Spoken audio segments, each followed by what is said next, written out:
Halo teman-teman semua.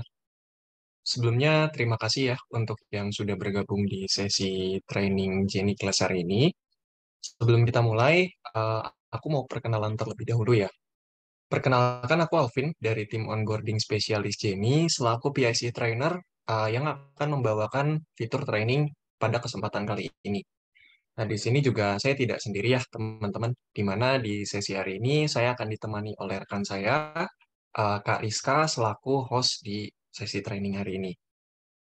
Oke, lalu untuk informasi kedua, di sini saya juga ingin menginformasikan ya, teman-teman, bahwa selama sesi berlangsung, teman-teman akan dalam keadaan di mute. Jadi tidak bisa on mic ya. Nah, tapi nggak perlu khawatir, semisal nantinya teman-teman ada pertanyaan seputar materi yang nanti dijelaskan oleh saya, teman-teman bisa langsung tanyakan saja pada kolom chat Zoom, dan di akhir sesi nanti kita akan buka sesi Q&A untuk menjawab semua pertanyaan teman-teman yang sudah disampaikan pada kolom chat Zoom. Oke, selanjutnya juga di sesi hari ini kita akan fokus membahas satu fitur update ya teman-teman di bagian order management, di mana mungkin dari sebagian teman-teman sudah sempat melihat ya bahwa ada pembaruan nih di fitur order management di Jenny, di mana hal ini mempengaruhi beberapa pengoperasian teman-teman pada saat menggunakan atau melakukan proses pesanan di Jenny. Di sini akan kita bahas juga secara detail ya, apa aja sih poin-poin yang perlu diperhatikannya dalam penggunaan fitur baru tersebut. Oke, mungkin di sini langsung saja kita mulai ya, teman-teman, ke materinya. Yang pertama, kita ada fitur update mengenai tab tertunda. Jadi kalau misalnya di fitur order management Jenny, sebelumnya kita ada fitur yang namanya tab tertunda, tapi anggapannya ini versinya lama. Dan saat ini kita melakukan rilisan update untuk fitur tertunda yang baru. Jadi ada dua tab nih untuk sementara ini, tertunda yang lama dan tertunda yang baru. Untuk tertunda yang baru, di sini fungsinya lebih ke pemrosesan pesanan dari mulai ketika teman-teman ingin melakukan pengaturan pengiriman. Lalu semisal untuk teman-teman yang menggunakan WMS, ini bisa juga untuk push manual ya, eh, data pesanannya ke gudang WMS. Dan di sini untuk menu ketiga di bagian tertunda yang terbaru, itu ada di bagian pesanan bermasalah. Ini lebih ke kumpulan tab yang mengidentifikasikan mana aja sih barang-barang atau orderan yang gagal diproses atau gagal diatur untuk arrangement-nya.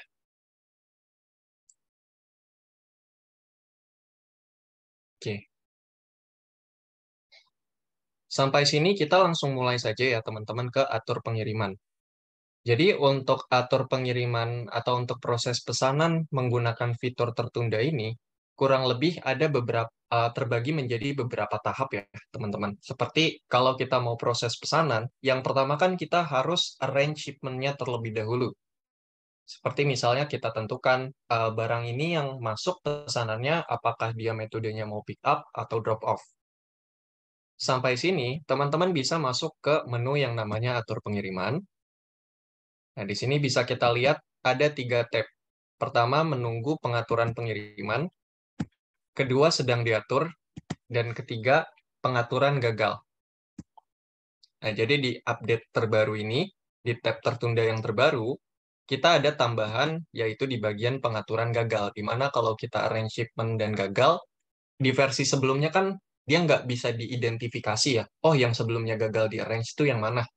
Nah, kalau sekarang ini ada tab khususnya ya, teman-teman. Jadi, next-nya ketika kita melakukan proses pesanan dan arrangement-nya gagal, itu akan kepisah atau akan terpisah ke tab khusus yang pengaturan gagal ini.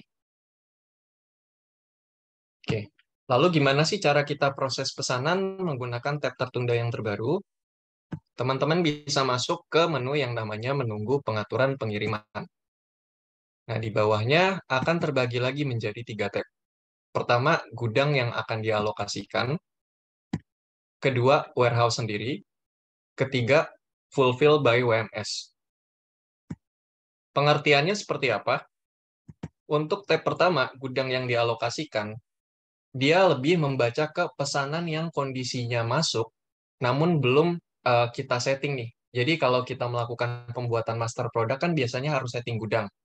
Nah, untuk produk yang belum kita buat master product, otomatis kan belum ada gudangnya ya, teman-teman. Jadi, ketika nantinya produk teman-teman tersebut ada pesanan masuk, maka dia akan masuk ke bagian yang gudang dialokasikan. Kurang lebih seperti itu. Lalu bagaimana kondisinya kalau saya sudah ikat master product? Nah, maka ketika terjadi pemesanan, dia akan masuk ke tab yang kedua, yaitu di bagian warehouse sendiri. Oke.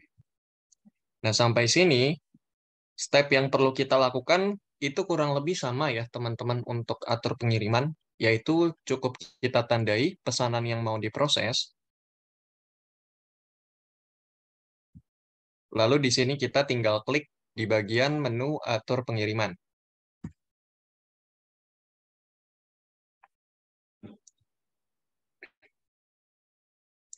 Nah, kalau kita sudah buat pengaturan settingan untuk otomatis metode pickup-nya, maka dia sudah akan terpilih otomatis. Pesanan misalnya berdasarkan kurir antar aja, dia terpilih sebagai pickup secara otomatis.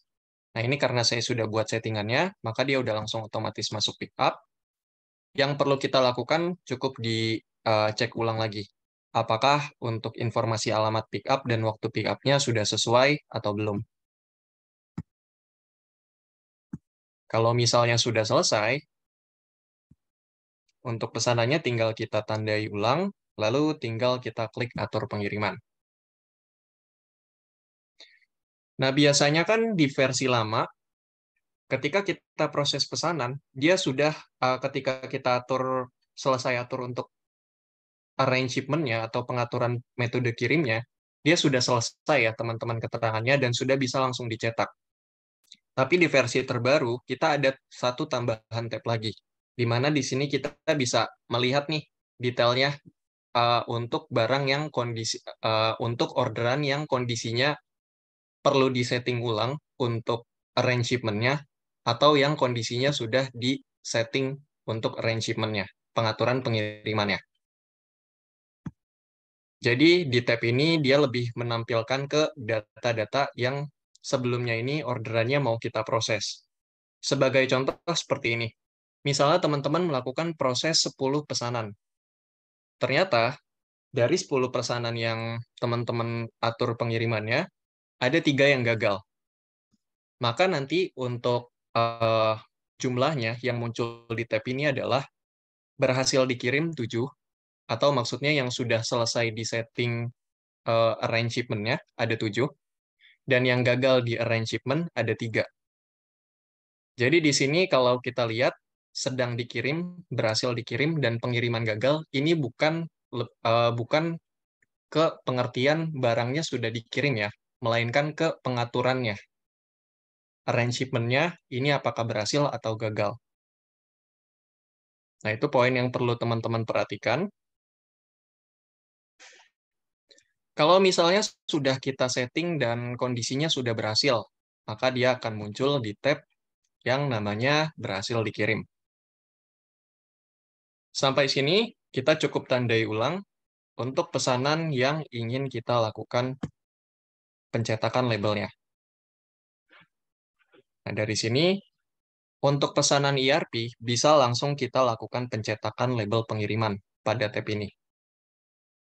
Tapi misalnya teman-teman mau tunda dulu, oh saya nanti aja deh mau ngeprintnya. Nah, itu bisa, nggak masalah, karena nantinya ketika teman-teman nggak jadi untuk cetaknya sekarang, lalu ketika teman-teman mau cetak lagi, gitu, itu bisa masuk ke tab yang namanya menunggu dicetak. Menunya ada di bagian, sorry,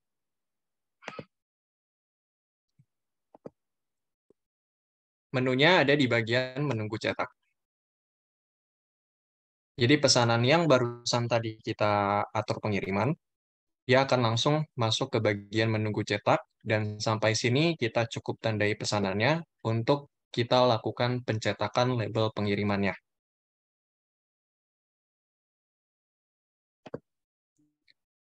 Prosesnya pun sama, semisal kita ingin melakukan pencetakan label kirim.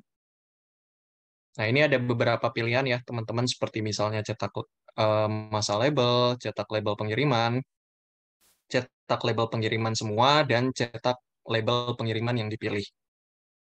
Sebagai contoh, saya pilihnya menu yang bagian cetak masa label. Nah, untuk informasi juga bahwa template dari label kirim khusus untuk Shopee, Bukalapak, dan Tokopedia ini menggunakan template buatan Jenny ya, teman-teman. Jadi pasti tampilannya berbeda dibandingkan dengan marketplace. Sampai sini kita cukup lanjutkan dengan klik cetak.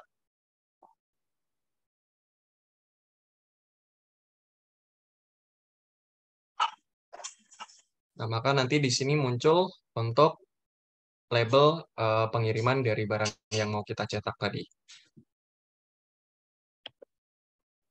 Kurang lebih seperti itu, teman-teman, untuk flow proses pesanan melalui tab tertunda. Nah, jadi flow yang pertama, itu kita masuk ke bagian tab atur pengiriman. Setelah pesanannya ini sudah berhasil kita atur, maka data pesanan tersebut akan berpindah ke tab yang kedua, yaitu menunggu cetak. Semisal sudah kita lakukan pencetakan untuk label pengirimannya, data produknya akan tetap berada di menunggu cetak ya, teman-teman.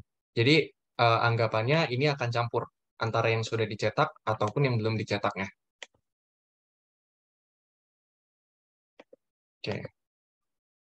Kurang lebih seperti itu untuk flow dari proses pesanan menggunakan menu tertunda versi terbaru ya, teman-teman. Lalu di sini juga mungkin dari sebagian teman-teman ada pertanyaan, Kak, kalau saya biasanya proses pesanan ini dari tab yang namanya pesanan 90 hari terakhir. Nah, kira-kira kalau saya lanjutkan proses pesanannya dari sini bisa nggak? Atau perlu diproses ulang lagi lewat tertunda? Nah, untuk jawabannya itu sendiri bisa ya, teman-teman. Jadi, anggapannya kita bisa proses pesanan menggunakan beberapa menu. Bisa menggunakan pesanan 90 hari terakhir, bisa juga menggunakan tab tertunda. Yang membedakan untuk proses pesanannya adalah kalau pesanan 90 hari terakhir, dia lebih ke keseluruhan data yang muncul. Maksudnya, seperti yang bisa kita lihat, di sini kan untuk tab yang muncul, untuk pesanannya berdasarkan semua status ya. Dari mulai menunggu pembayaran, sampai dengan yang kondisinya gagal diproses untuk pengirimannya. Sedangkan kalau teman-teman melakukan proses pesanannya melalui tab tertunda, maka untuk data pesanan yang muncul hanya berdasarkan pesanan yang perlu kita proses saja. Kurang lebih perbedaannya itu. Jadi kalau tertunda ini sebenarnya lebih eh, praktis ya teman-teman, karena kepisah untuk pesanannya, data-data pesanan yang muncul. Jadi nggak campur mana sih data pesanan yang udah diproses, mana yang belum diproses. Oke, kurang lebih seperti itu.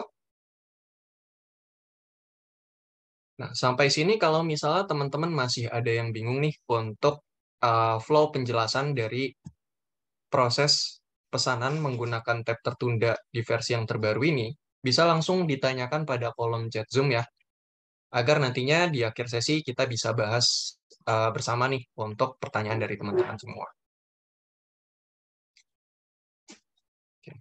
Itu tadi untuk di bagian atur pengiriman. Lalu menu kedua, di sini ada yang namanya push gudang. Push gudang ini sendiri, untuk flow-nya lebih ke pada saat kita selesai melakukan pengaturan pengiriman, semisal orderan yang kita proses itu adalah orderan dari gudang pihak ketiga atau gudang WMS, maka teman-teman bisa setting nih untuk datanya masuk ke bagian push gudang terlebih dahulu. Jadi ini lebih kita sarankan ya kalau teman-teman pengguna kalau misalnya teman-teman menggunakan WMS dan data gudang yang dibuat lebih dari satu. Jadi nantinya kalau teman-teman mau memilah nih, misalnya ada beberapa data pesanan untuk eh, sejumlah kecil data pesanan tertentu, misalnya mau dimasukkan ke gudang A, lalu sisanya dimasukkan ke gudang B, itu bisa eh, melalui fitur ini. Sedangkan kalau misalnya teman-teman misalnya nggak mau ribet, oh saya nggak mau nih, saya pakai WMS, tapi saya cuman punya satu gudang, nggak mau ribet harus alokasiin data orderannya ke WMS secara manual, maunya otomatis. Nah, itu juga bisa dilakukan. Caranya kita perlu mengaktifkan terlebih dahulu toolbar dari otomatis alokasi gudangnya. Menunya ada di mana? Teman-teman bisa masuk ke bagian pengaturan pesanan, lalu pilih menu yang namanya pengaturan pengiriman.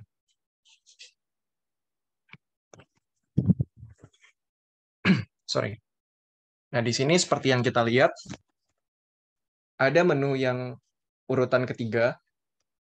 Untuk menunya adalah secara otomatis mendorong ke gudang pihak ketiga.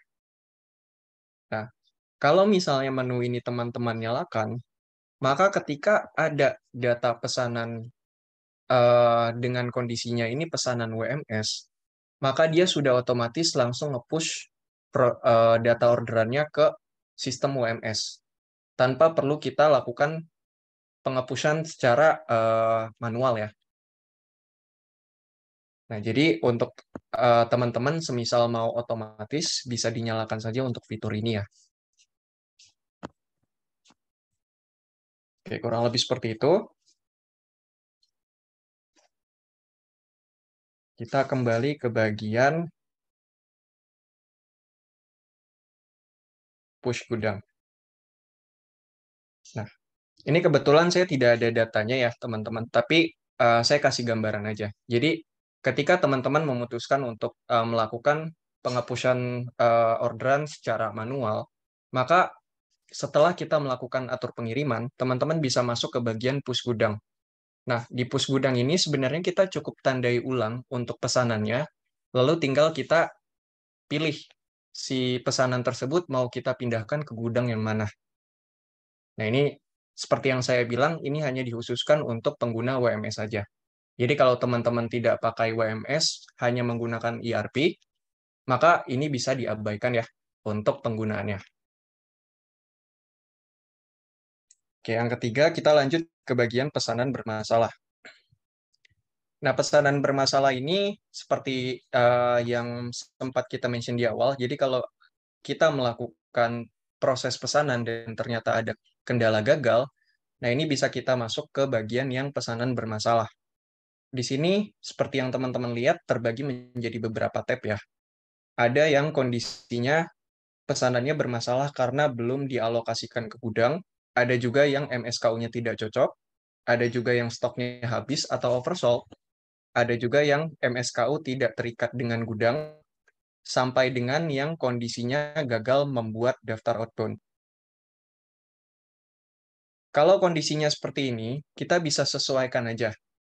Contoh, ketika kita terima data pesanan, ternyata di sini data pesanannya ini untuk stoknya habis. Otomatis kan dia akan masuk ke bagian pesanan bermasalah, kolom stok habis. Nah, di Jenny memungkinkan teman-teman untuk melakukan perubahan data produk dalam pesanan. Contohnya produk, ada customer saya pesan produk celana. Nah, celana yang dipesan itu variasi satu. Variasi satu stoknya habis nih. Rencana mau saya arahin ke variasi kedua. Nah, itu bisa dilakukan juga dengan cara teman-teman tandai data pesanannya. Biasanya akan muncul untuk informasi edit produk. Kebetulan di tab pesanan bermasalah ini nggak ada ya data data orderannya. Jadi saya kasih gambaran menggunakan pesanan yang ada di tab 90 hari terakhir.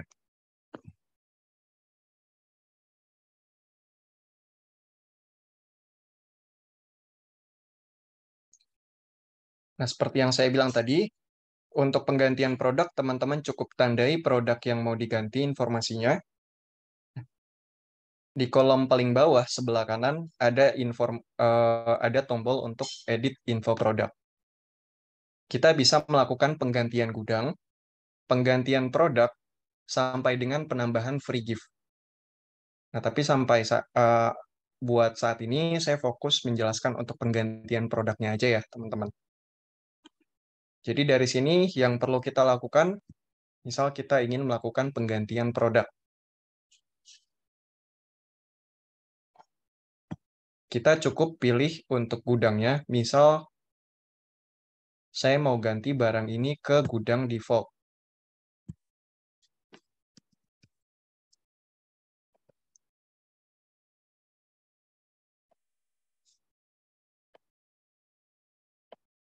Nah, misalnya pesanan sebelumnya itu isinya adalah GLS 01.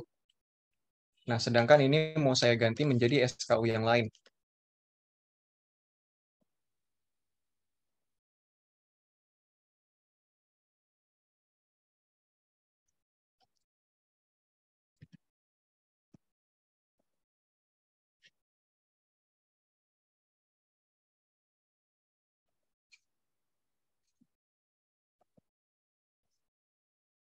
Nah, yang perlu kita isi, pertama ada di bagian produk tertentu. Produk tertentu ini maksudnya adalah produk dari orderan yang mau kita ganti. Nah, karena di sini orderannya hanya terdapat satu SKU, yaitu GLS 01, jadi di sini bisa kita pilih aja.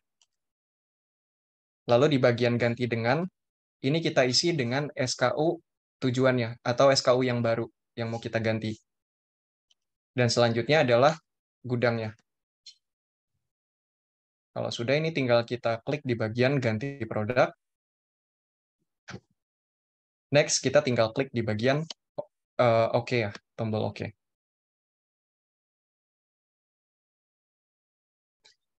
Kurang lebih untuk contohnya seperti itu.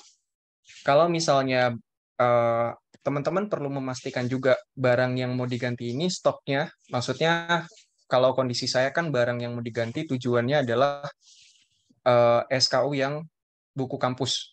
Nah, bisa dipastikan bahwa stoknya mencukupi. Kalau tidak, maka akan muncul keterangan seperti ini.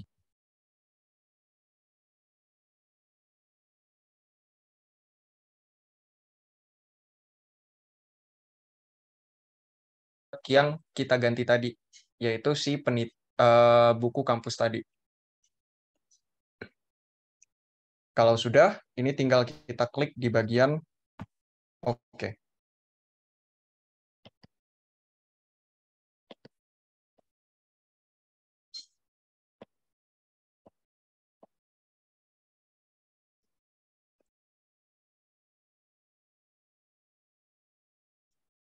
Nah, kurang lebih seperti itu untuk penggantian untuk cara solving ya berdasarkan pesanan yang mengalami masalah. Seperti yang barusan saya contohkan yaitu di bagian pesanan yang kondisinya stok habis.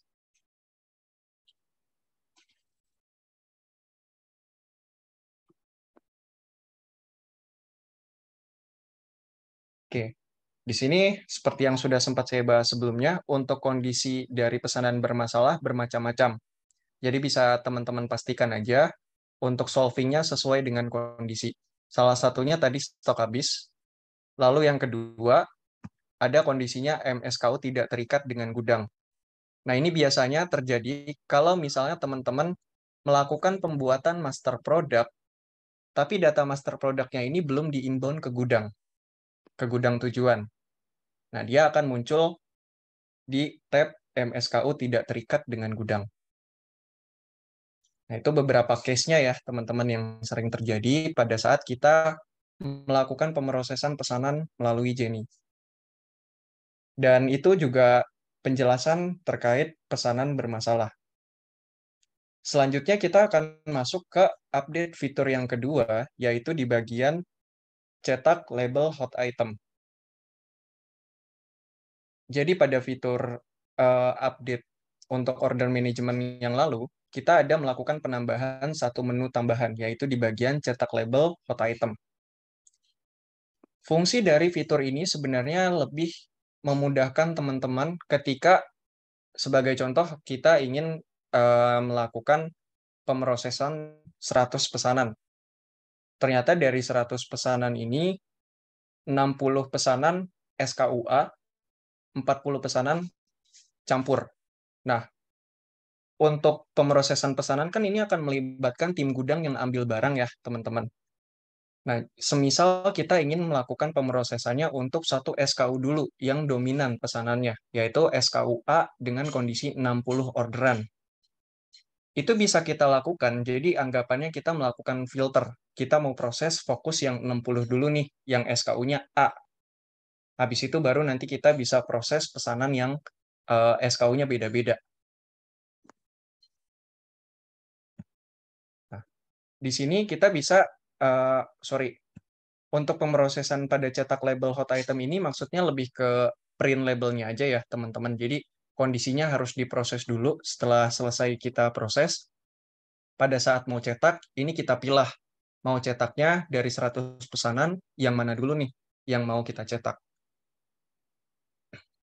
Untuk flow penggunaannya, pertama, semisal kita ingin start dari awal untuk proses pesanan yang kondisinya pending. Ini teman-teman bisa masuk ya ke bagian tab tertunda, lalu atur pengiriman. Ini bisa kita proses berdasarkan cara yang sudah saya jelaskan tadi. Ini saya coba contohkan, misalnya,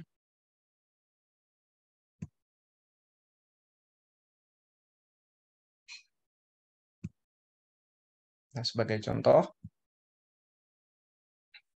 3 orderan ini kita ingin melakukan pemrosesan, jadi bisa langsung ditandai semua, lalu tinggal kita klik atur pengiriman.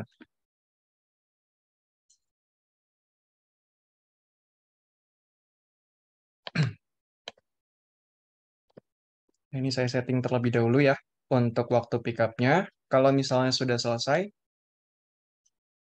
tinggal kita tandai ulang, lalu klik di bagian atur pengiriman. Sampai sini, sebenarnya tidak perlu kita nggak perlu ngapa-ngapain lagi ya teman-teman, karena kondisinya kan seperti yang bisa kita lihat, ini kondisinya sudah berhasil kita atur untuk pengirimannya. Jadi nggak ada yang gagal.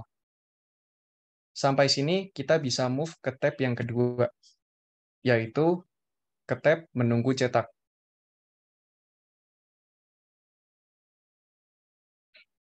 Nah, karena pesanan ini mau coba saya proses lewat tab cetak label hot item, maka ini bisa kita tandai ulang berdasarkan 3 pesanan tadi.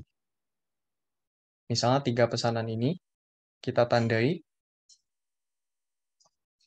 Kalau sudah, teman-teman bisa cek di bagian sebelah kanan atas, ini ada menu yang namanya cetak label hot item. Kita ingin melakukan pencetakannya berdasarkan filter kah, atau berdasarkan pesanan yang kita tandai tadi, yaitu yang 3 orderan ini. Misalnya saya tandai dulu berdasarkan opsi centang. Nah, di sini keterangannya muncul 3 pesanan. Next, kita lanjut dengan klik buat tugas. Ini bisa teman-teman lanjutkan ya, dengan melanjutkan klik tombol untuk mencetak label.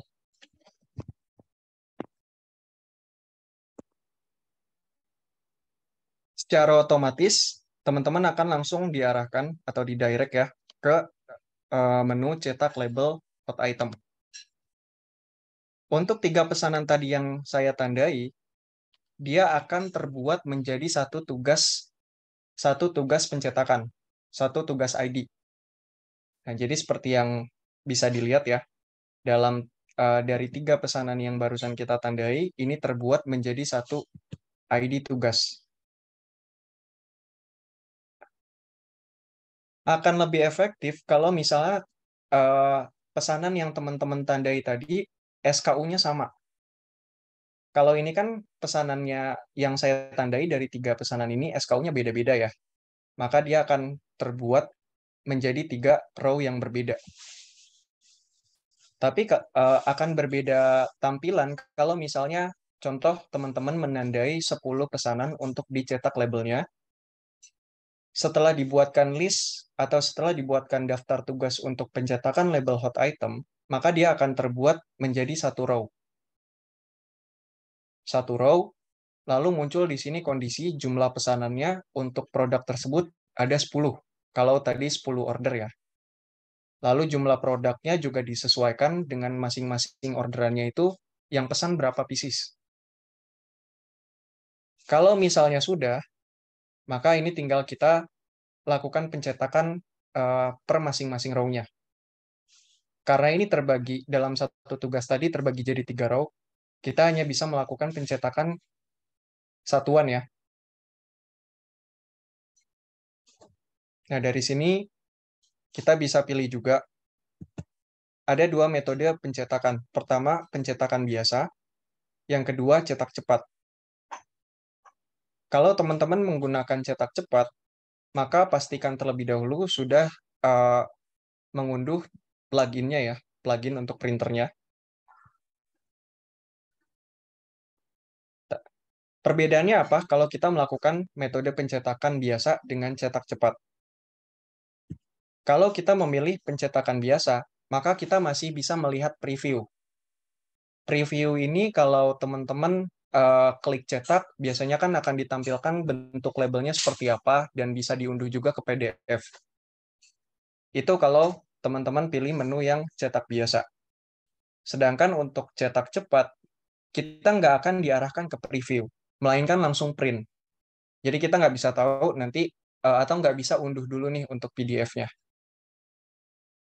Lalu di sini juga untuk pencetakan biasa, kita dibatasi untuk pesanan yang bisa dicetak sampai dengan 300 order ID. Sedangkan untuk cetak cepat, khususnya untuk yang tunggal ya, dia tidak ada batasan. Nah, sementara ini saya coba contohkan menggunakan pencetakan biasa ya, teman-teman. Lalu di sini tinggal kita klik di bagian mulai cetak.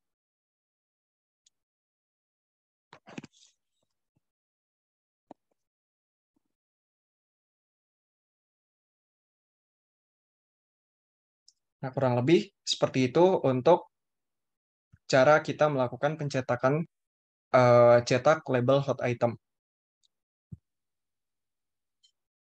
Oke, sampai sini semisal dari penjelasan saya masih kurang clear atau ada pertanyaan lain nih seputar materi yang barusan saya jelaskan seputar cetak cepat hot item, bisa langsung ditanyakan pada kolom chat Zoom ya.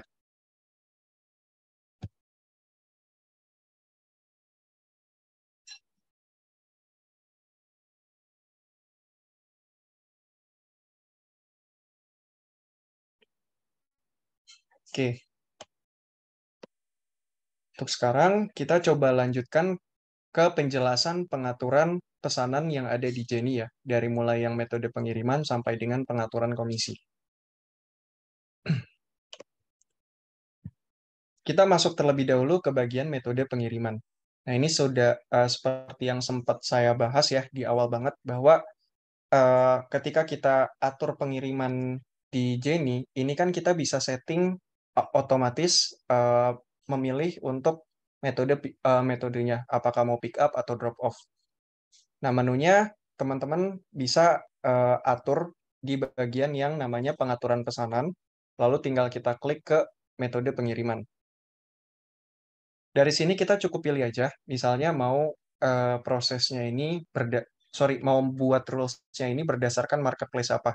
Shopee kah, Tokopedia, Bukalapak, Akulaku, TikTok, sampai dengan manual. Jadi marketplace tersebut ya yang bisa disetting untuk otomatis metodenya. Sebagai contoh saya coba buat yang Shopee terlebih dahulu. Nah, di sini yang perlu kita lakukan cukup klik menu tambah aturan.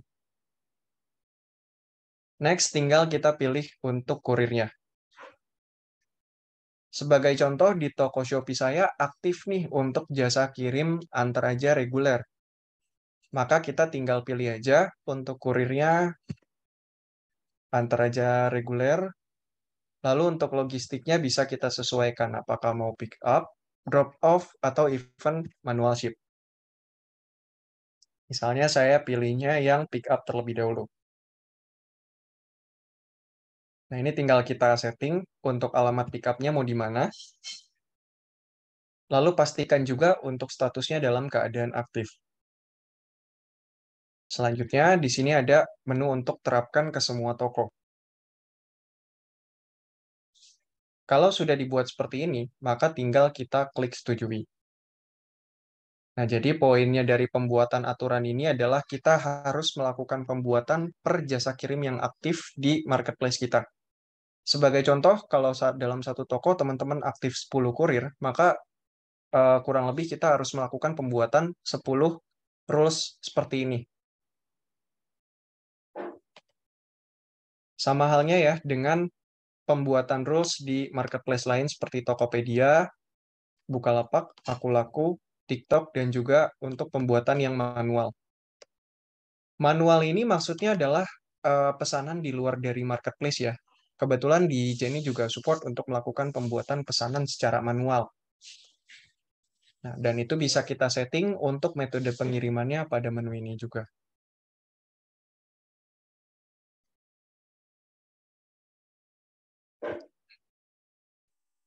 Oke, itu tadi untuk pembuatan metode pengiriman. Selanjutnya di menu kedua kita masuk ke bagian gudang pengiriman. Gudang pengiriman ini sebenarnya lebih ke logik pemotongan stok ya, teman-teman. Jadi kalau teman-teman yang sudah aktif menggunakan master product dan semua data master produknya sudah dipindahkan ke gudang, di sini kita bisa melakukan penyetingan untuk logik pengurangan stoknya. Sebagai contoh, semisal saya punya 2 gudang. Nah, satu produk ini ada di kedua gudang, tapi saya mau ketika ada pesanan masuk, itu fokus ke gudang pertama dulu. Gudang pertama habis, baru dia masuk ke gudang yang kedua, pemotongan stoknya. Nah, itu bisa dilakukan juga ya, teman-teman. Caranya adalah kita harus buat dulu rules-nya dengan klik di bagian tambahkan aturan.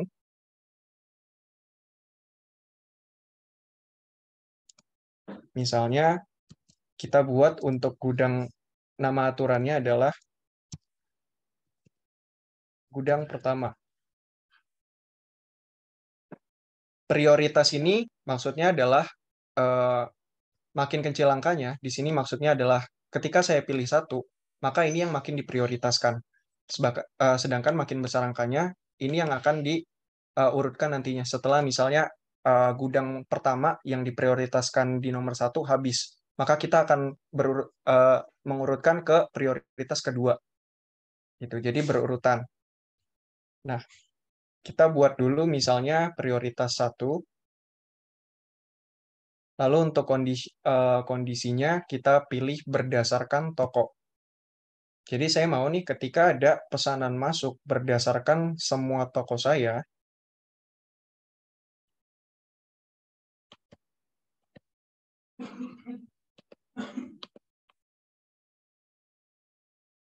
nah, jadi ketika ada pesanan masuk berdasarkan toko yang ada di list ini, maka saya mau pemotongan stoknya itu masuk ke gudang yang mana nih. Nah, ini tinggal kita pilih aja ya. Sebagai contoh, kita pilih yang default.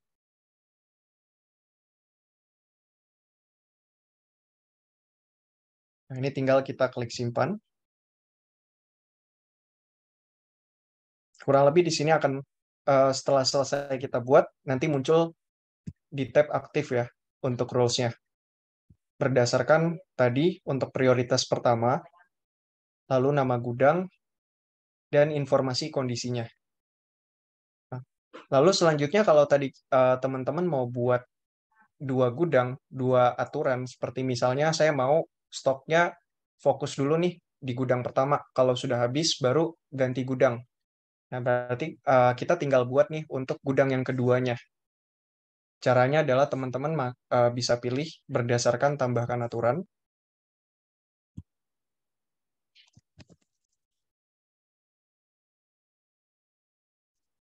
Misal saya buat terusnya yang kedua adalah gudang kedua. Prioritas kita buat 2 juga.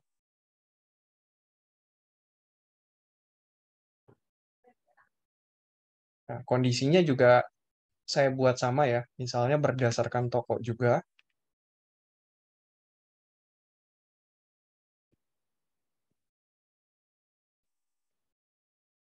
Next, di bagian alokasi gudang.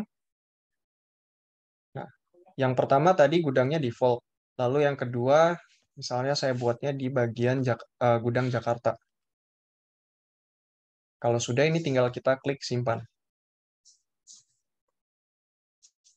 Oke, kurang lebih seperti itu ya teman-teman untuk pembuatan dari gudang pengiriman. Next, kita lanjut ke bagian informasi pengirim. Nah, untuk informasi pengirim ini, lebih ke settingan informasi pengirim yang ada di label. Jadi kan kalau di label kita bisa menampilkan informasi sendernya ya, misalnya dari toko siapa atau nama teman-teman gitu, ya selaku pengirim. Nah, itu juga sudah bisa disetting di Jenny, tapi sejauh ini kita baru bisa setting untuk dua marketplace saja, yaitu di bagian Shopee dan juga Tokopedia. Sebagai contoh, saya mau nih untuk informasi yang tampil di label pengiriman. Nah, ini berdasarkan misalnya alamat yang kedua ini dari atas, misalnya. Lalu untuk nama pengirimnya,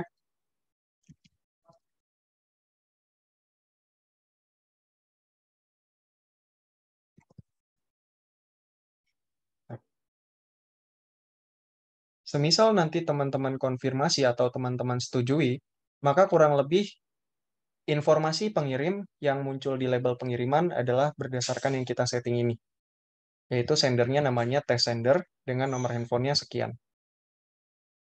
Nah, kurang lebih seperti itu ya teman-teman untuk pengaturan informasi pengirim.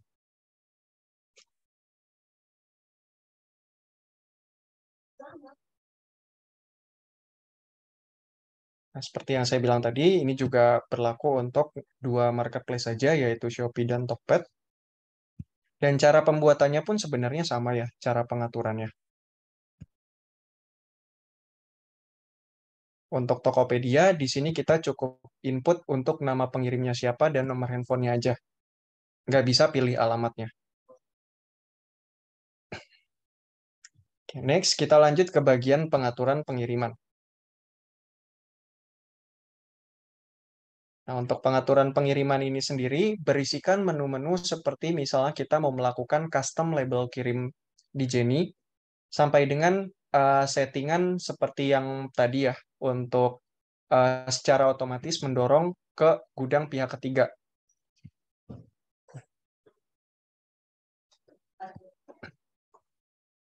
Sorry. Nah, untuk penjelasan akan saya mulai dari menu yang kedua, yaitu limitasi pengiriman. Jadi, untuk menu kedua ini, limitasi pengiriman atau prioritas harus diberikan pada atur pesanan setelah pengemasan dan kemudian atur pengiriman. Nah, untuk maksudnya itu sendiri adalah, ini seperti yang bisa kita lihat, bahwa setelah diaktifkan, pesanan dari semua toko yang terintegrasi harus dikirim setelah pesanan dikemas. Jadi nantinya kalau misalnya teman-teman mau proses pesanan, itu harus diperbarui dulu statusnya menjadi sudah dikemas. Ini saya coba contohkan ya.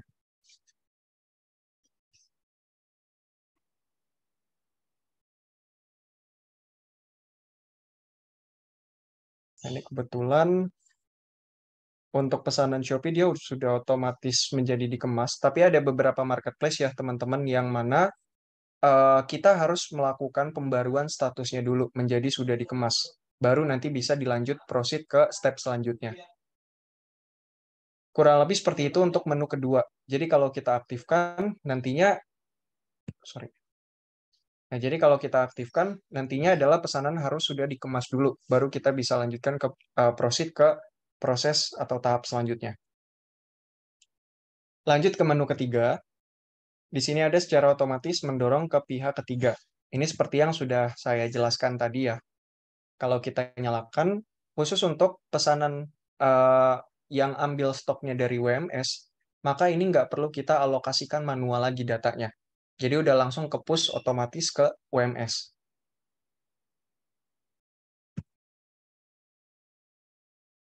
Oke, selanjutnya pengaturan informasi label pengiriman ini saya skip ya, karena ini menunya sama dengan yang informasi pengirim di sini. Kita langsung masuk ke bagian pengaturan template pencetakan. Nah, untuk pengaturan template pencetakan ini sendiri, memungkinkan kita untuk custom informasi yang muncul di label kirim. Sebagai contoh, kita bisa klik di bagian pengaturan template label pencetakan, kita klik atur sekarang. Nah, kurang lebih di sini kita bisa lihat preview dari template label kirim di Jenny. Misalnya ada beberapa data yang mau kita custom. Sebagai contoh, saya mau hide atau menyembunyikan nama toko. Nah, ini bisa kita lakukan ya, dengan cara antik aja informasi nama tokonya. Lalu misal saya mau menampilkan informasi kode pos.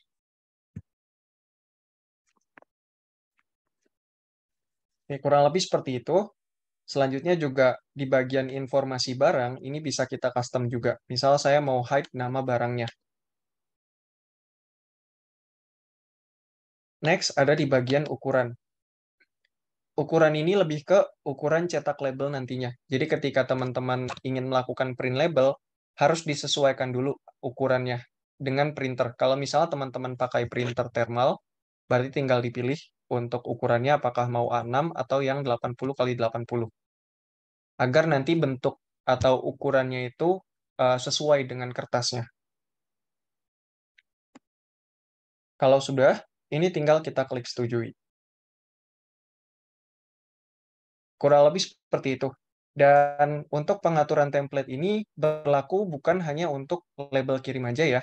Kita bisa juga setting untuk uh, custom packing list-nya, custom invoice sampai dengan picking list. Sebagai contoh untuk custom template packing list. Kurang lebih kan teman-teman juga bisa melakukan pencetakan packing list di Jenny. Nah, kurang lebih tampilannya nanti packing list-nya seperti ini. Dan ini juga seperti yang bisa uh, kita lihat ya, bahwa ini bisa kita custom juga. Misalnya mau dimunculkan atau mau dihilangkan informasi tertentu, sampai dengan setting ukuran kertasnya.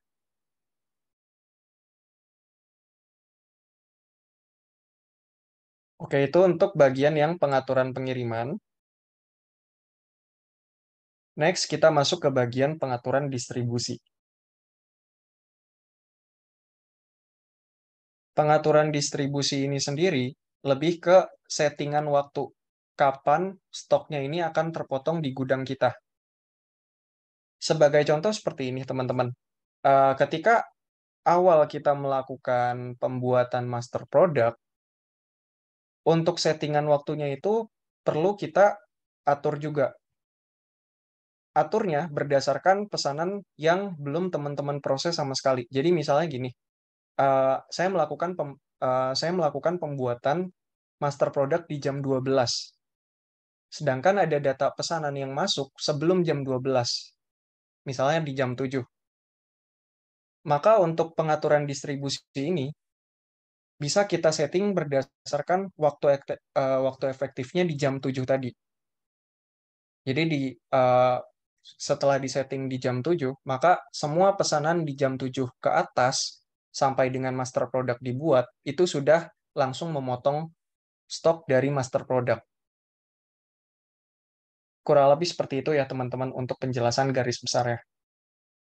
Fitur ini sih sebenarnya biasanya perlu disetting kalau teman-teman menggunakan WMS. Biasanya dari tim divisi kita, yaitu onboarding spesialis, akan edukasi teman-teman bahwa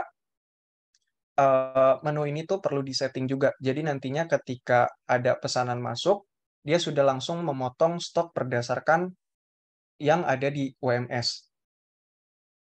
Kurang lebih seperti itu. Dan untuk ERP, untuk pengguna ERP sebenarnya tidak perlu disetting pun tidak apa-apa ya, teman-teman, untuk di bagian yang pengaturan distribusi ini.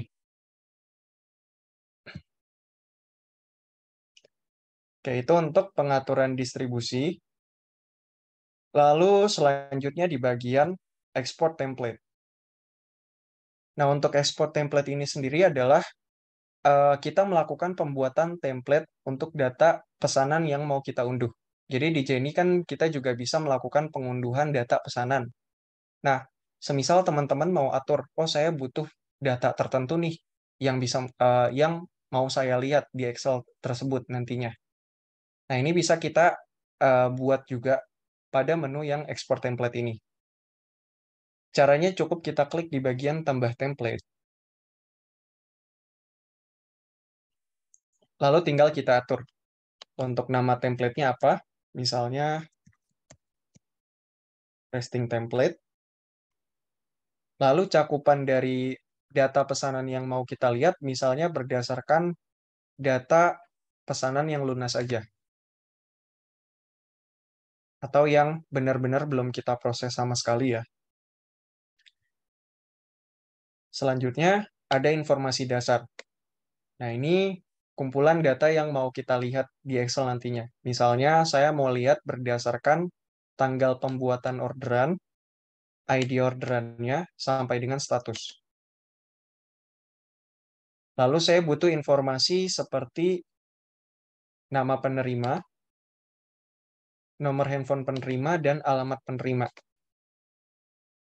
Nah, ini untuk contohnya seperti ini ya, yang mau saya buat. Kalau sudah, tinggal kita klik setujui.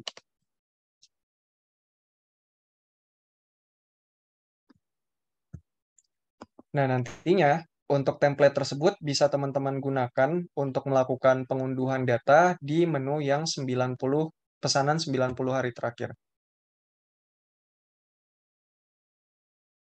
Nah, di bagian sebelah kanan ini kalau kita lihat ada menu export. Kalau kita klik export semua, maka teman-teman bisa melakukan pemilihan template-nya. Di sini kita cukup cari berdasarkan yang template yang tadi kita buat ya. Lalu kita tinggal pilih range waktunya. Saya mau tarik data pesanan dari tanggal berapa sampai dengan tanggal berapa. Kalau misalnya sudah kita setting, teman-teman tinggal unduh untuk data pesanannya. Oke, kurang lebih seperti itu untuk pembuatan ekspor template-nya ya, teman-teman.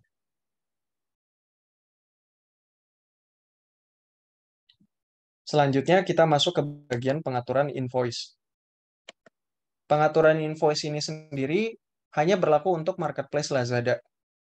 Jadi khususnya nih untuk teman-teman yang baru terintegrasi di Jenny dan punya marketplace Lazada, ini sebelum proses pesanan di Jenny harus disetting dulu ya di bagian pengaturan invoice-nya. Pengaturan invoice ini sendiri lebih ke misalnya teman-teman proses pesanan Lazada. Biasanya Lazada perlu melakukan penginputan nomor invoice. Nah, di Jenny kita support untuk melakukan penginputan otomatis. Jadi teman-teman nggak perlu eh, isi satu-satu lagi secara manual. Nah, untuk cara pembuatan rules otomatisnya, kita bisa klik di bagian tambah aturan. Lalu teman-teman bisa masuk ke menu yang nama aturan. Ini kita isi aja misalnya faktur Lazada. Jenis aturan kita pakai yang gunakan nomor pesanan. Kalau sudah, ini tinggal kita klik terapkan ke semua toko Lazada. Selanjutnya tinggal kita setujui. Nantinya, ketika teman-teman proses pesanan Lazada, nggak perlu lagi input untuk nomor invoice-nya secara manual, karena sudah langsung otomatis keisi berdasarkan rules yang barusan kita buat.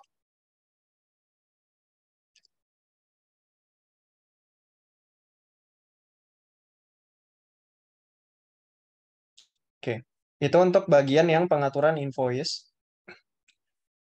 Next, yang terakhir, kita akan bahas di bagian pengaturan komisi. Pengaturan komisi ini sendiri lebih ke eh, lebih dikhususkan untuk marketplace Shopify dan Tokopedia aja. Karena kan dua marketplace ini ada logic untuk komisinya ya, teman-teman. Dan ini sih sebenarnya bisa teman-teman isi, bisa teman-teman kosongkan. Tergantung apakah teman-teman pakai laba rugi di Jenny atau tidak. Kalau misalnya teman-teman pakai laba rugi di Jenny, itu bisa pakai atau bisa isi untuk komisinya. Sedangkan kalau tidak mau dipakai untuk laba rugi di Jenny, berarti untuk komisi ini bisa dikosongkan. Nah, yang perlu kita lakukan cukup teman-teman pilih channel dan nama tokonya ya. Nah, misalnya kita pilih yang Tokopedia. Di sini kita cukup edit di bagian persentase komisinya. Sebagai contoh, untuk toko saya, ini kena potongan komisi sebesar 3%. Ini untuk contoh ya. Nah, untuk eh, komisinya ini potongannya itu ambil dari mana? Yang pertama, teman-teman bisa lihat dulu apakah tokonya ini mengikuti program gratis ongkir atau tidak. Karena kan biasanya setiap toko potongan gratis ongkirnya ini beda-beda ya. Misalnya khusus untuk paket Pro, dia 1,25 potongannya untuk ekstra ongkir. Sedangkan untuk untuk Power Merchant yang Ultimate ya, kalau nggak salah untuk namanya, dia potongannya pasti lebih besar. Nah, itu bisa disesuaikan aja. Kurang lebih seperti itu ya, teman-teman, untuk pengaturan komisi. Nah, kebetulan untuk sesi hari ini, tiga fitur update tadi ya, yang kita bahas, seperti misalnya tadi di tertunda, lalu cetak label hot item, dan juga pengaturan pesanan. Nah, sampai sini sih untuk untuk semua materinya sudah kita jelaskan. Dan jadi kalau misalnya dari teman-teman masih ada pertanyaan, mungkin saya kasih waktu sekitar 5 menit ya untuk di-send list pertanyaannya di kolom chat Zoom. Jadi setelah itu baru kita bisa lanjut ke sesi Q&A.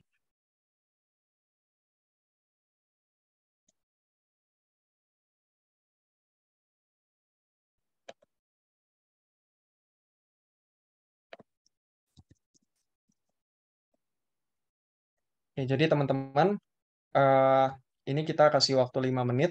Silakan ya, kalau misalnya ada pertanyaan bisa langsung disampaikan di kolom chat Zoom.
Oke, teman-teman.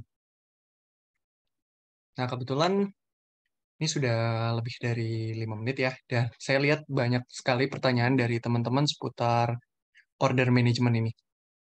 Mungkin kita langsung mulai ke pertanyaan yang pertama ya. Oke, jadi untuk pertanyaan pertama di sesi Q&A hari ini, itu pertanyaan dari Kak Prihatinisah. Pertanyaannya adalah, hai Kak, mau tanya terkait resi JNT. Kemarin kan sebelumnya ada permasalahan resi JNT yang di mana pihak JNT tidak menerima format resi versi Jenny. Apakah masalah ini sudah ada info terbaru? Kami berharap masalah ini sudah ditindaklanjuti supaya pihak JNT bisa mengefisiensikan waktu dan meminimalisir salah kirim resi. Thank you. Oke, untuk Kak Prihatinisa, sebelumnya aku mau tanya dulu nih. Untuk terakhir Kakak mengalami kendala yang resi JNT ini per kapan ya Kak? Sudah lamakah atau baru-baru ini?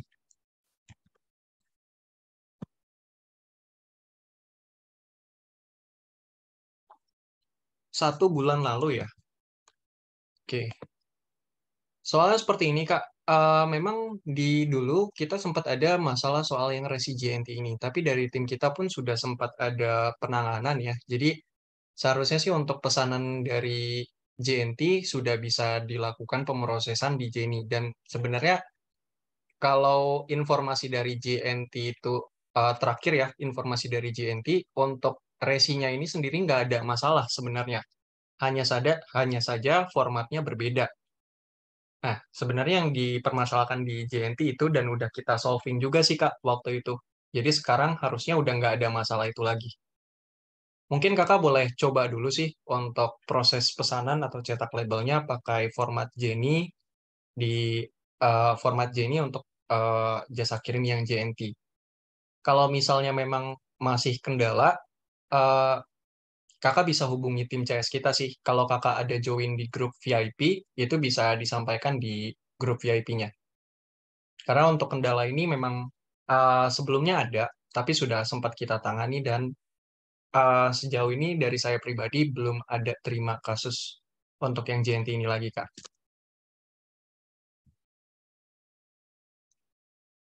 Kurang lebih seperti itu ya, Kak Prihatinisah, untuk suggest dari saya. Semoga bisa membantu. Oke. Next, mungkin kita next dulu ya ke pertanyaan yang kedua, yaitu dari Kak Heri Adi. Pertanyaannya adalah, apa perbedaannya jika kita atur pengiriman dari tab pesanan 90 hari terakhir dengan yang tab tertunda ya, yang sempat saya simulasikan. Nah, untuk perbedaannya itu sendiri sebenarnya sudah saya sampaikan juga bahwa yang pertama tabnya lebih eh, terpisah ya. Jadi kita bisa ngelihat berdasarkan pesanan, kalau misalnya di tertunda ini kita bisa ngelihat pesanan yang memang perlu diatur pengiriman aja. Sedangkan kalau misalnya di bagian tab 90 hari terakhir ini kan harus kita filter ulang berdasarkan misalnya status pesanannya. Itu yang pertama. Lalu poin kedua, di tab pesanan tertunda atau ketika kakak melakukan pemrosesan pada tab tertunda, menu tertunda ini, kita bisa melakukan pemrosesan sorry, kita bisa melakukan pengaturan pengirimannya sampai dengan 1.000 orderan. Berbeda halnya dengan tab yang 90 hari terakhir. Kalau misalnya yang di 90 hari terakhir itu maksimumnya hanya, sorry, ini saya coba cek ulang ya Kak. Kalau misalnya di tab 90 hari terakhir itu maksimumnya hanya di 100 saja Kak. Jadi kalau di yang 90 hari terakhir maksimumnya 100, sedangkan untuk yang tertunda bisa sampai 1.000. Kurang lebih seperti itu Kak untuk perbedaannya.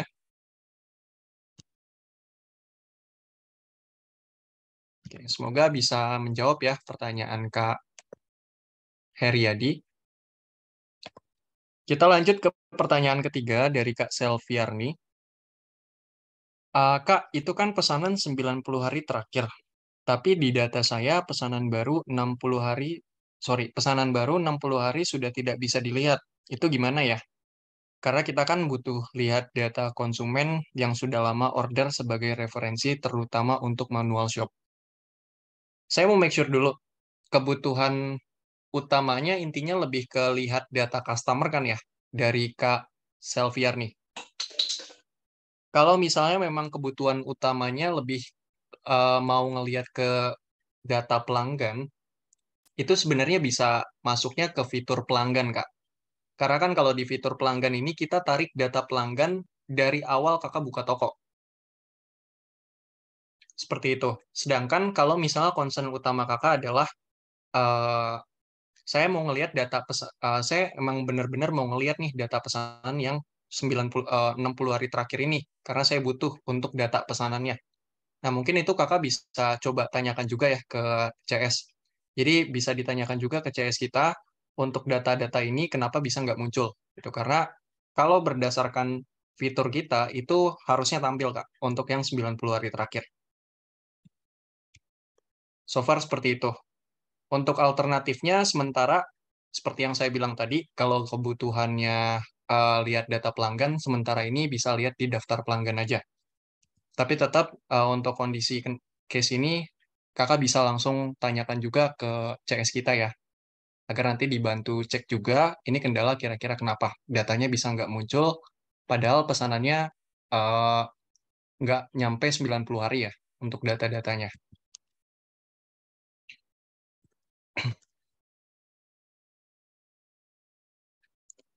Oke, itu pertanyaan dari Kak Selviarni. Selanjutnya kita next ke pertanyaan dari Kak Eka Sudono. Untuk ganti produk dan tambah hadiah dari halaman pesanan, apakah akan mengurangi pencatatan stoknya? Betul, Kak. Jadi, kalau tadi kan saya sempat simulasikan ya, atau sempat contohkan juga, kita ganti nih pesanan misalnya awalnya produk A, kita ganti jadi produk B. Nah, dari segi pengurangan stok, itu akan reset. Jadi, stok produk A yang stok produk awal dia akan ke reset jadi satu. Jadi ada penambahan satu pieces, sedangkan stok dari produk yang kita ganti nih untuk tujuannya, dia akan berkurang otomatis jadi satu. Atau berdasarkan jumlah kuantiti pesanan sebelumnya. Nah, tapi yang perlu diperhatikan adalah kita hanya bisa melakukan penggantian produknya aja. Dalam artian penggantian pemotongan stoknya aja. Yang tadinya motong stok A, jadi motong stok B. Tapi dari segi data pesanan, itu nggak ada yang berubah. Dari mulai nama produk yang tercantum, kuantiti harga, sampai dengan jumlahnya, itu tidak ada yang berubah. Ini perlu diperhatikan ya, karena ada juga pertanyaan seperti ini. Kak, misalnya saya ada satu pesanan, isinya produk A 2 pieces yang dipesan. Kebetulan di gudang saya cuma ada 1 pieces. Satu lagi rencana mau saya ganti ke ganti ke produk lain. Itu kira-kira bisa atau enggak ya, Kak? Nah, jawabannya nggak bisa. Di kita nggak bisa ganti quantity, dan di kita juga kalau mau alternatifnya harus diganti semuanya, ganti dua-duanya. Jadi produk A ini dua-duanya kita ganti berdasarkan produk yang lain, gitu. Dan harganya pun dia tetap mengacu ke harga yang ada di daftar yang ada di order ID pada saat awal dibuatnya, gitu Kak. Intinya cuman motong pemotongan stoknya aja, ngeriset pemotongan stoknya. Sedangkan informasi pesanan tetap sama.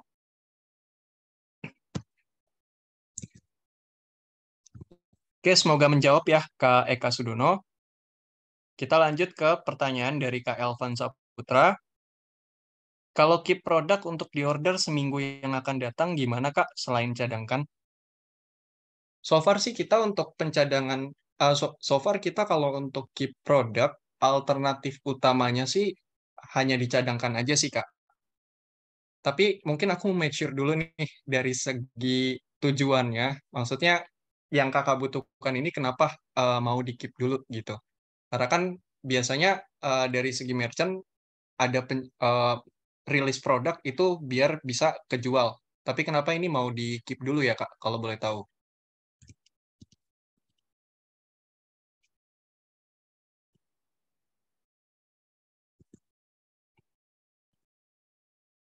Dari Kak Elvan Saputra, kira-kira masih ada nggak ya di room Zoom training ini?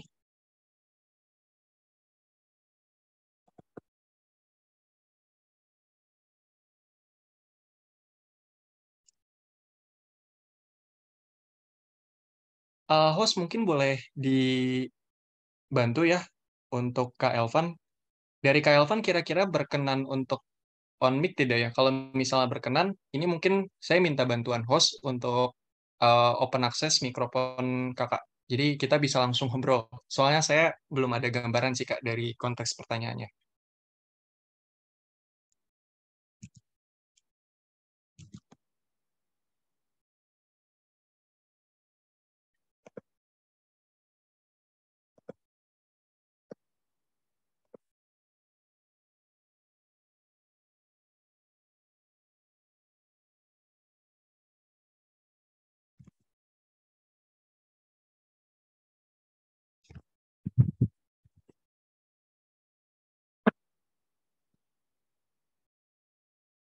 Silakan Kak Elvan bisa kalau misalnya berkenan untuk on mic bisa langsung di accept aja ya request on mic dari host kita.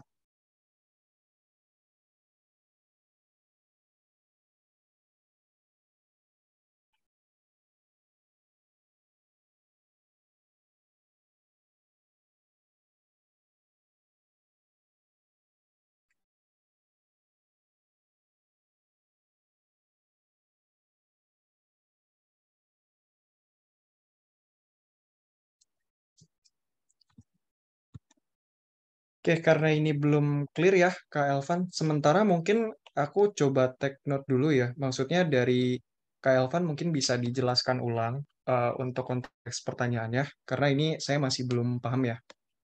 Sementara mungkin kita lanjutkan dulu nih Kak Elvan ke pertanyaan selanjutnya.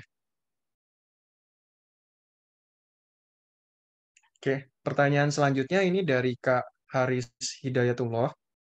Pertanyaannya adalah, jika kita ingin custom di bagian template ada tulisan unboxing, seperti contoh tampilan template, bagaimana ya, Kak? Oke, ini saya share screen ulang ya.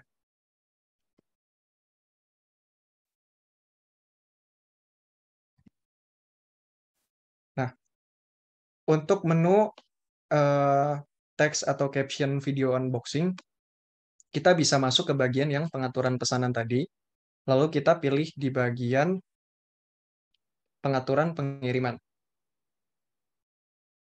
Nah, ini kita bisa masuk ya, teman-teman, ke menu pengaturan template label pengiriman. Kita tinggal atur sekarang. Nah, yang dimaksud pertanyaan tadi di bagian teks ini ya, tanpa video unboxing. Kalau misalnya teks ini, dia nama menunya adalah peringatan pengiriman, Kak. Jadi ini kalau Kakak aktifkan, dia akan muncul yang video unboxing. Tapi ini istilahnya nggak bisa di custom kita ketik ulang ya. Jadi untuk kata-katanya pun sudah berdasarkan yang kita buat.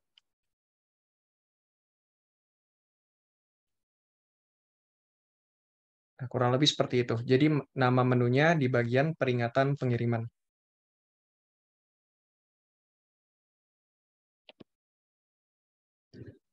Oke, so far seperti itu. Semoga bisa menjawab ya, Kak. Oke, mungkin saya akan lanjutkan ke pertanyaan selanjutnya. Masih dari Kak Haris ya. Untuk penginputan invoice Lazada dilakukan sebelum proses pesanan setiap pagi, Kakak. Eh, kalau dari flow-nya iya, Kak. Jadi sebelum Kakak proses pesanan seperti packing packing order, itu kan Kakak harus melakukan input data invoice-nya ya, nomor invoice-nya. Nah, kurang lebih stepnya seperti itu. Jadi sebelum benar-benar Kakak packing, sorry, sebelum benar-benar Kakak proses pesanannya, yang harus di-input kalau marketplace Lazada adalah nomor invoice. Jadi input nomor invoice, baru nanti dia akan berpindah status biasanya dari lunas masuk ke siap dikirim.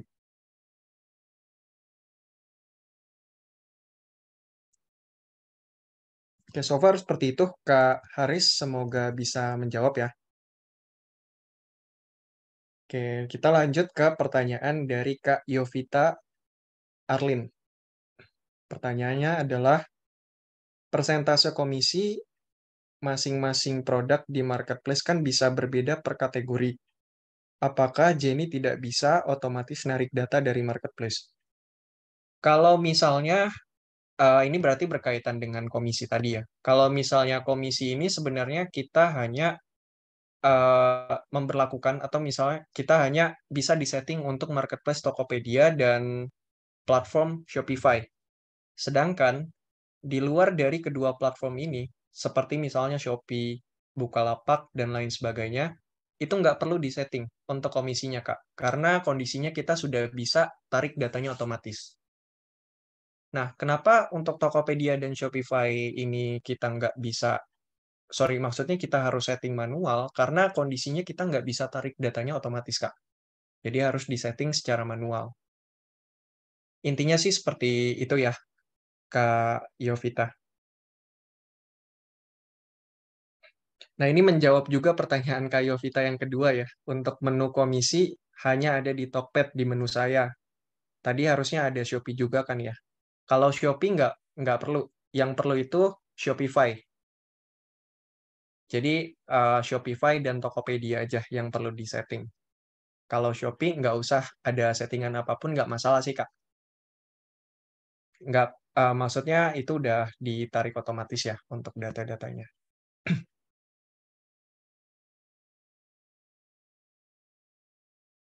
Oke, ini selanjutnya kita masuk ke pertanyaan dari Kak Elvan lagi. Untuk pertanyaannya adalah, kode booking Tokopedia berubah setelah dicek, itu kenapa ya? Sorry, kode booking ini yang kakak cek, eh, itu de- sorry, ini aku masih belum paham sih Kak di bagian kode bookingnya ini. Mungkin dari Kak Elvan bisa on mic nggak ya? Untuk sekalian menanyakan langsung nih beberapa poin yang tadi. Karena masih cukup kurang clear juga sih dari saya.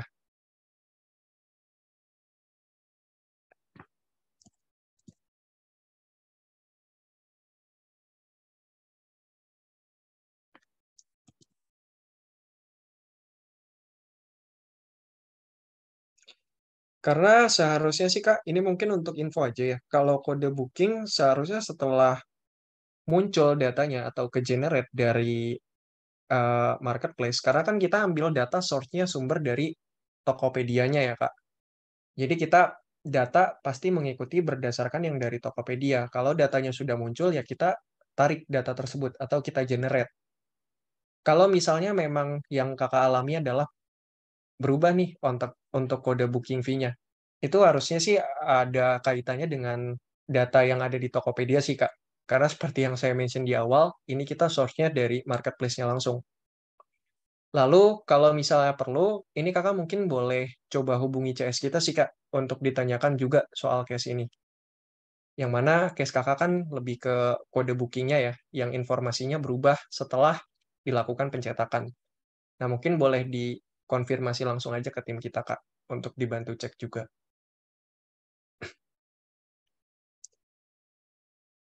Oke, kita lanjutkan ke pertanyaan Kak Elvan lagi. Eh, Pertanyaannya adalah, minta dijelasin proses orderan instan Gojek. Ketika klik atur pengiriman, apakah manggil langsung ke drivernya? Sorry Kak, kebetulan toko Tokopedia saya ini nggak aktifin Gojek atau instan ya. Tapi saya coba jelasin dulu nih untuk logiknya di kita.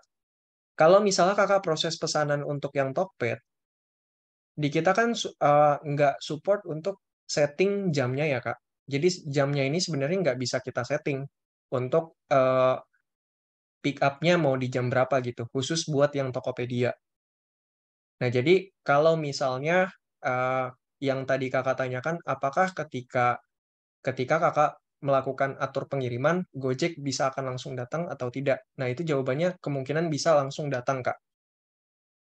Saran saya untuk flow dari eh, proses pesanan Tokopedia, biasanya kan kakak harus terima dulu ya pesanan Tokopedia-nya. Nah, di Jenny, kakak lakukan dulu aja terima pesanan. Jadi kakak konfirmasi dulu nih bahwa pesanannya sudah diterima oleh seller. Selanjutnya kakak bisa langsung cetak dulu aja sih kak buat label kirimnya. Kalau nanti label kirimnya sudah kakak lakukan pencetakan, barulah kakak atur untuk metode pick up-nya atau metode kirimnya. So far seperti itu sih kak. Untuk alternatifnya ya, karena dari yang sudah sempat saya coba untuk di Jenny proses pesanan Tokopedia, setelah kakak terima pesanan itu bisa langsung dilakukan pencetakan label kirimnya.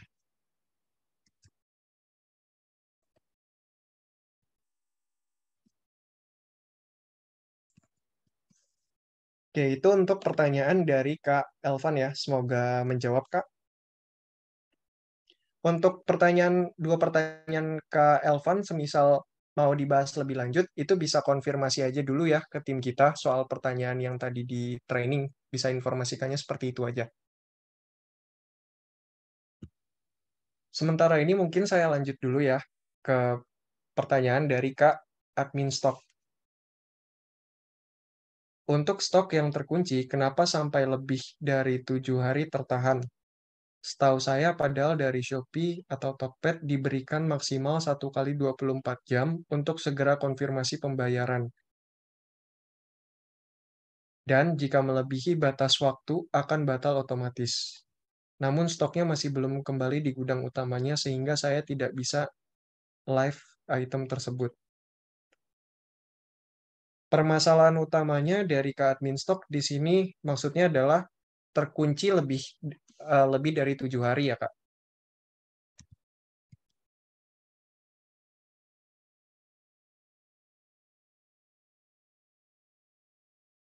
Kira-kira di sini untuk ke admin stok itu sendiri masih ada di room nggak ya?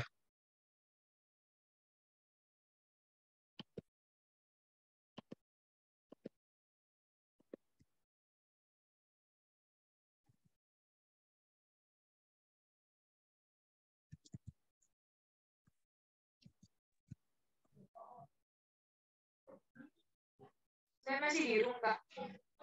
Oke Kak, boleh dicoba eh, tanyakan lagi Kak, maksudnya bagaimana ya konteks pertanyaannya? Kan ada stok terkunci nih, tapi itu lebih dari 10 hari, bahkan sampai berbulan-bulan. Waktu itu pernah diajari sih cara untuk mengembalikan stoknya, tapi kenapa kok bisa sampai lebih dari 10 hari itu stoknya nggak kembali gitu loh. Kondisinya seperti ini Kak, mungkin saya jelaskan sedikit soal stok terkunci di Jenny. Stok terkunci di Jenny ini merupakan stok yang kondisinya sudah ada pesanan, baik itu yang belum kita proses sama sekali, yang sudah diproses sampai dengan yang kondisinya siap dikirim atau tunggu pick up. Jadi terkunci ini berdasarkan 3 status pesanan tadi Kak. Khawatirnya memang ada pesanan yang belum sama sekali diproses untuk pengiriman. Karena kalau misalnya dia udah keluar atau sudah diambil kurir nih Kak, stok terkuncinya bakal kereset kok, bakal berkurang. Logiknya di kita gitu. Jadi kalau misalnya kakak ada pesanan masuk dan kondisinya pesanan sudah diproses sampai dengan sudah diambil oleh kurir, itu kondisinya dia bakal motong buat stok terkuncinya. Jadi sorry maksudnya bakal berkurang ya stok terkuncinya. Nggak bakal tetap segitu aja sih Kak. Oke Kak, baik Kak. Mm-mm. Kak, tapi kalau misalnya dari kakak masih ada kendala ya, maksudnya bisa di make sure juga sih. Kita kan bisa ngelihat history untuk pemotongan stok. Maksudnya ketika ada satu SKU, kita mau ngecek nih, ini SKU terkuncinya ada berapa dan itu di order ID yang mana aja. Nah, itu kan bisa kita cek juga di bagian order management ataupun di riwayat perubahan stok. Iya, iya. So far seperti itu sih, Kak. Kira-kira dari Kakak apakah sudah cukup jelas atau masih ada yang mau ditanyakan lagi? Masih Kak. Ada Oke, boleh. stok yang tiba-tiba terkunci. Padahal kan stoknya tinggal sisa 25 nih. Tapi terkunci lagi, 2 lagi. terus terkunci banyak lagi kan, itu stok tinggal 25, kenapa kan otomatis sudah habis kan, tapi kok bisa kekunci lagi gitu Kak, apa nggak sinkron sama si marketplace-nya? Oke. Ini aku izin share screen sebentar. Eh, nah,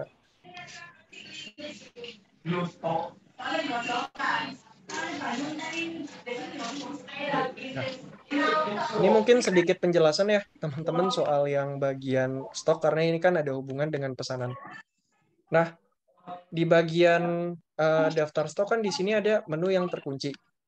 Seperti yang saya bilang, menu terkunci ini merupakan kumpulan data dari stok yang kondisinya sudah dipesan belum dibayar, sudah dipesan dan pesanan yang sudah dibayar, sampai dengan pesanan yang sudah diproses. Jadi ada yang pesanan belum bayar, pesanan lunas, dan pesanan siap kirim. 3 status ini. Kebetulan setiap marketplace logika buat pengurangan stoknya beda-beda, Kak. Contohnya Shopee, TikTok, Lazada. 3 marketplace ini ketika ada pesanan masuk statusnya belum dibayar, dia sudah memotong stok.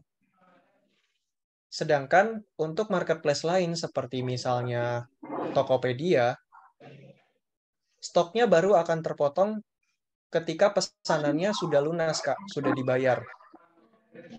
Jadi penyebabnya ada di dua logika, ada di perbedaan logika pengurangan stoknya sih, Kak, yang berbeda. Makanya contohnya seperti ini, Kak.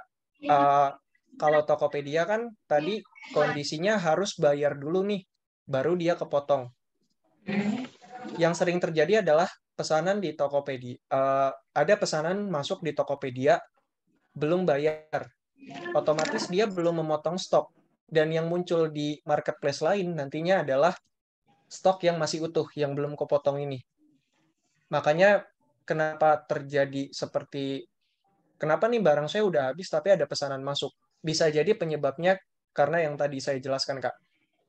Ada pesanan nih, kondisi belum bayar di Tokopedia, sehingga dia tidak memotong stok ke marketplace lain. Seperti itu, Kak. Saran saya sih Kakak bisa optimalkan penggunaan fitur stok cadangan sih, Kak. Menunya yang ada di bagian sini. Oh iya Kak, baik Kak, terima kasih atas infonya. Siap, sama-sama, Kak. Oke, kita lanjutkan ya ke pertanyaan selanjutnya. Sebelum saya lanjut, mungkin ini info aja bahwa kebetulan kan untuk durasinya sudah habis ya. Kita sebenarnya estimasi di 15.30. Nah, mungkin untuk sesi Q&A akan kita tutup setelah satu pertanyaan lagi ya, teman-teman. Jadi saya akan bacakan satu pertanyaan terakhir. Untuk pertanyaan terakhir ini dari Kak Vivo 1938. Pertanyaannya, Kak mau nanya, kenapa stok, Kak mau tanya, kenapa stok yang sudah habis masih bisa dipesan oleh customer ya, Kak? Padahal di stok Jenny itu sudah habis, tapi masih dipesan oleh customer kita, Kak. Nah, ini sama persis sih, seperti case-nya ini kejadiannya sama seperti Kak admin stok ya. Di mana ini disebabkan oleh perbedaan logika pengurangan stok, contohnya untuk marketplace Shopee sama Tokopedia. Makanya dia ada kemungkinan untuk oversold. Solusinya itu bisa pakai yang stok cadangan tadi. Jadi bisa disetting aja, misal di gudang ada 50, dicadangkan 10 pieces. Jadi yang muncul di marketplace hanya ada 40. Ketika nantinya terjadi oversold sekalipun, minimal dari gudang kakak tuh masih ada fisik sebanyak 10, karena yang 10 ini kan tadinya nggak ditampilin ke marketplace gitu. Lebih ke seperti itu sih, Kak Vivo ya. Semoga bisa menjawab pertanyaan dari teman-teman semua.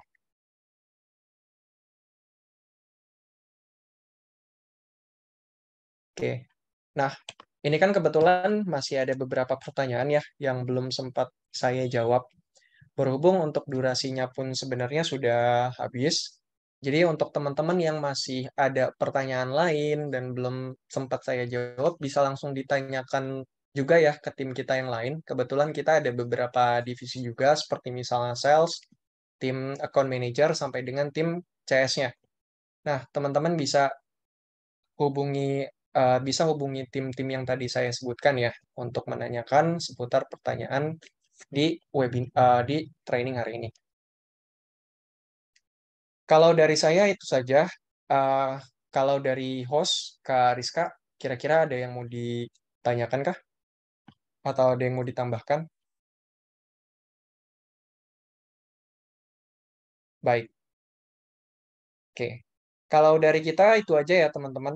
Sebelumnya terima kasih untuk yang sudah bergabung di sesi training hari ini. Saya Alvin dan juga Kak Rizka selaku host izin untuk pamit undur diri ya teman-teman dan close untuk room Zoom-nya. Terima kasih dan selamat sore teman-teman.